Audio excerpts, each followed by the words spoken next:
big step there. I had visions of going headlong when I came up, which might have been quite fun. Now look, that vision of Nat as a lab rat is going to stick with me for a while. Thank you for that. Some of you may have noticed that there's a kind of political event going on at the moment in this country, as well as the one over in the slightly bigger one on the other side of the Pacific.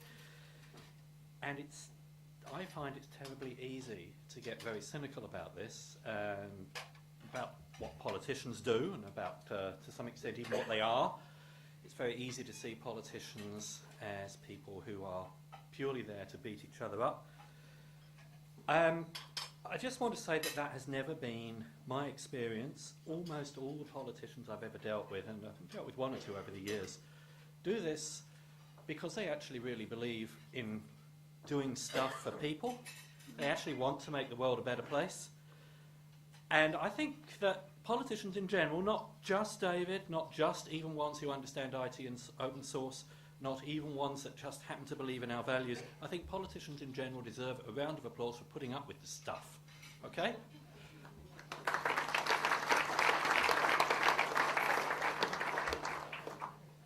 Good. Now we've got that out of the way, we can get back to the... As well as politicians, of course, it takes a lot more than that to run a government. It takes a vast army of people, maybe to be slightly less vast, depending on what happens coming up soon, but we'll deal with that as it happens. It takes an army of people, some of whom describe themselves as public servants, some of whom describe themselves as state servants, some of whom are employees of entities at varying ranges from the Crown.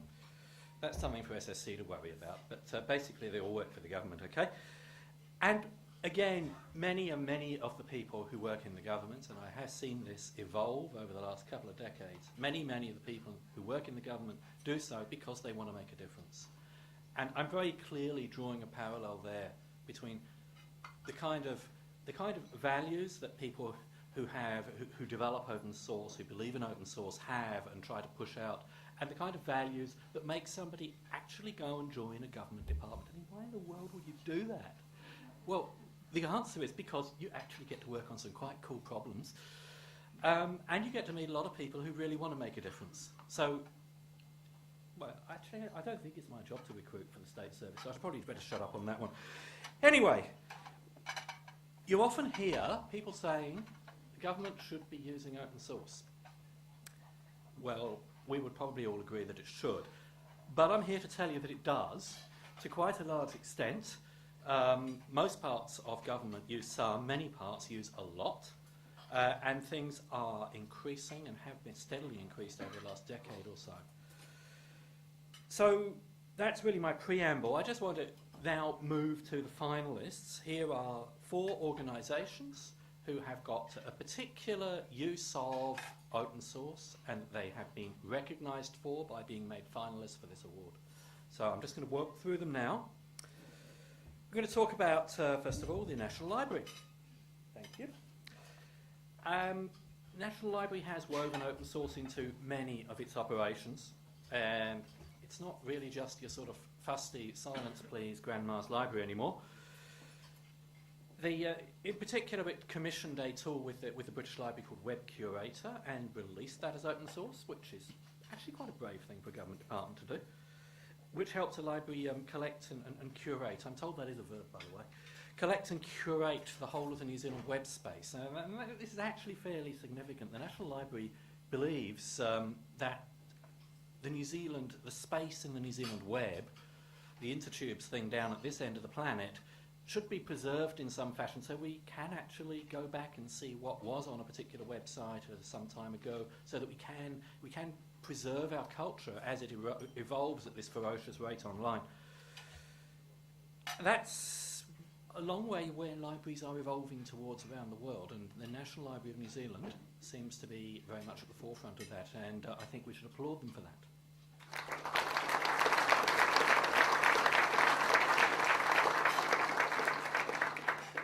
Next, I should remind you of Nat's remarks about conflicts of interest. I don't think that was the expression he used, but that's what he meant. I'm going to talk about the State Services Commission. I'm going to talk about what is these days called the Government Portal. And in the past, I've actually had 2 separate cracks at implementing and re-implementing that. But we're not talking about that. In fact, people will probably grumble about it because they've all been replaced since.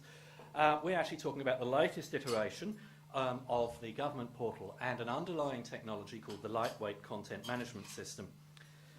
I think most people have got an idea what the government portal site's for. It used to be called www.govt.nz.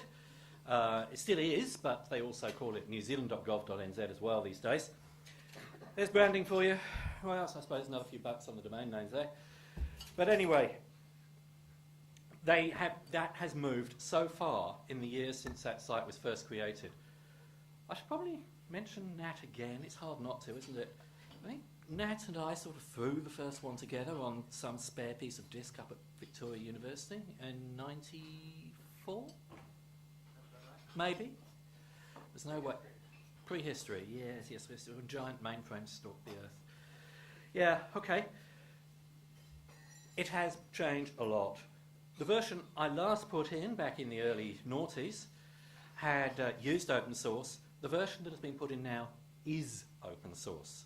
Okay, the lightweight content management system, which underlies the whole thing, has been released under the GPL. So it's free software. I think this is an agency that gets it. I'm impressed, okay? We'd do well to listen to that. The whole of government would. And so congratulations to the State Service Commission and the Government CIO.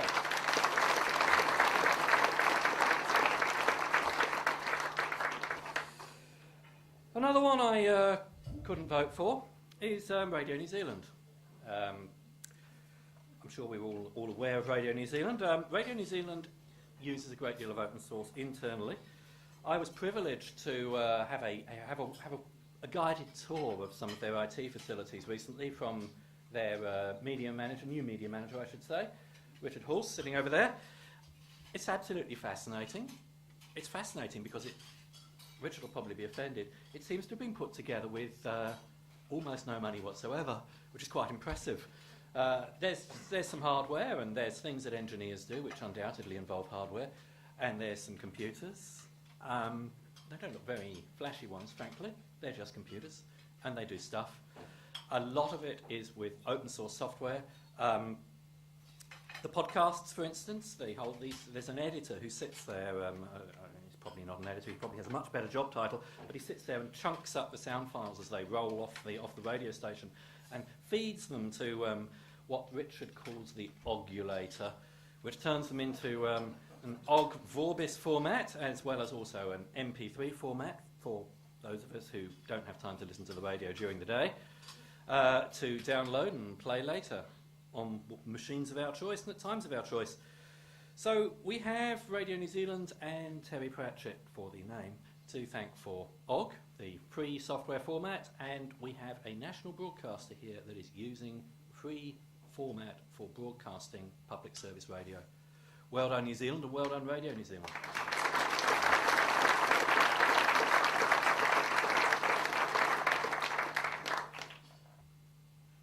I also have here the Retirement Commission. Now, the Retirement Commission, I actually first came across them quite a few years ago when they were facing a fairly significant crisis. They had an organisation which was there to provide information to New Zealanders about how not to be impecunious when you can't work anymore. I plan never to stop working, by the way, but never mind, we won't go there. And they had this organisation which had bricks and mortar sites, or at least plans to develop them, and sort of armies of staff and all this kind of stuff. And then suddenly they got told that they had where they previously had a budget, they now had a budget that was dramatically smaller. And this was back in the 90s, and their reaction to this was, gosh, well, we'll reinvent ourselves as a virtual organisation on the web then. And that was actually extremely courageous.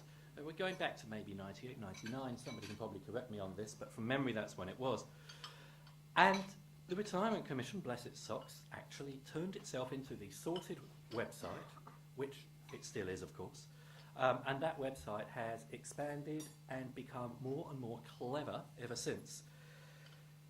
And a particular thing that the website does, it uses the Drupal framework, which most people here will know is is an open source CMS framework for running websites, and good on them.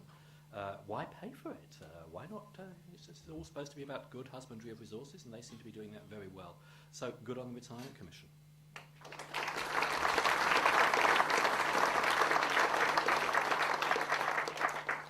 Now there's an envelope thingy here, so let's look inside.